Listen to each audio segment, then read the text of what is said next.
Face à la situation dans laquelle se trouve Haïti depuis l'assassinat du président de la République, son Excellence, M. Jovenel Moïse, aujourd'hui, cette nouvelle structure dénommée Initiative patriotique du 7 juillet, IP7, est mise en place. Elle regroupe autour d'elle des partis politiques, des regroupements d'organisations, de la société civile, des regroupements d'organisations d'étudiants, des regroupements religieux de toute confession de foi d'Haïti et de la diaspora, des regroupements de planteurs et d'autres structures paysannes, syndicales et des personnalités indépendantes d'horizons divers. L'initiative patriotique de ce 7 juillet 2025, IP7, ayant constaté que le pays est pris en otage par un pouvoir illégitime, insouciant, sanguinaire, corrompu, restant indifférent face aux souffrances de la population et qui, au contraire, s'est allié à des gangs criminels pour se faire perdurer au pouvoir, elle exprime sa plus vive préoccupation et se propose d'agir en vue de sortir Haïti de ce bourbier. Ainsi, IP7 offrira ce 7 juillet 2025 une proposition de sortie de crise qu'elle considère comme la voie alternative vers la résolution de la crise haïtienne. Le bilan de ces 14 mois de mauvaise gouvernance est désastreux. La situation politique actuelle est beaucoup plus compliquée qu'avant l'arrivée du CPT. L'insécurité règne partout et la terreur s'installe de plus en plus chaque jour. Les gangs armés sèment la violence. Ils tuent, volent, kidnappent, plongeant ainsi les citoyens dans un état de désarroi et de peur constant.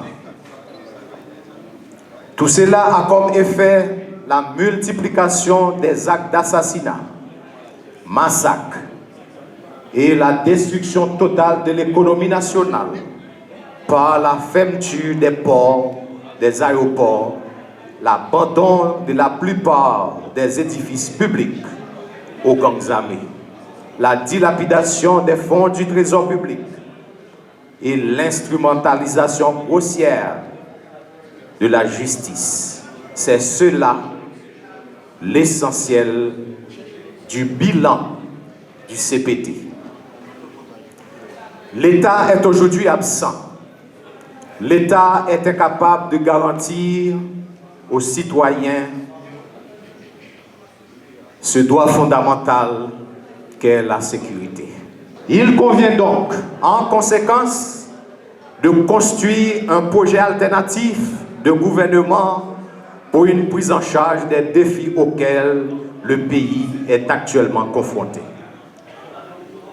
La voie alternative vers la résolution de la crise que vous offre aujourd'hui repose sur une nouvelle gouvernance avec de nouvelles personnalités.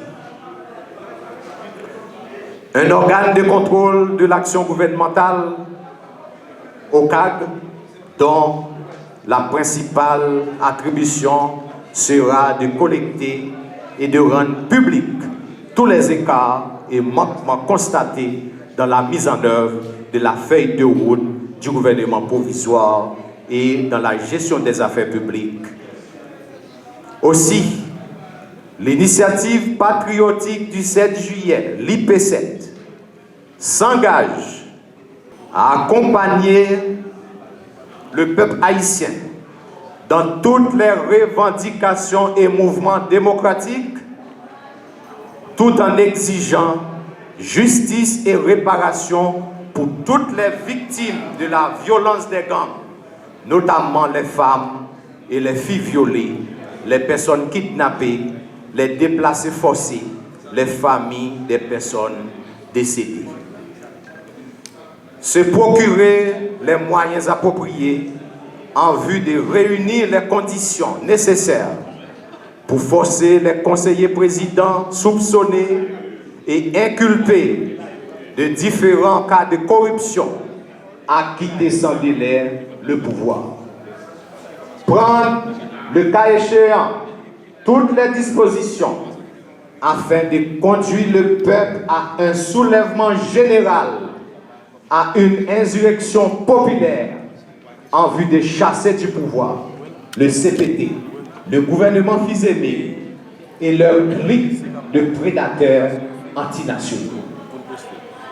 Engager de nouvelles discussions sur comment rétablir la légitimité et la crédibilité d'une gouvernance de transition qui pourra prendre la forme d'un gouvernement d'union nationale, formé et installé dans le cadre d'un processus d'instauration d'un nouvel ordre constitutionnel.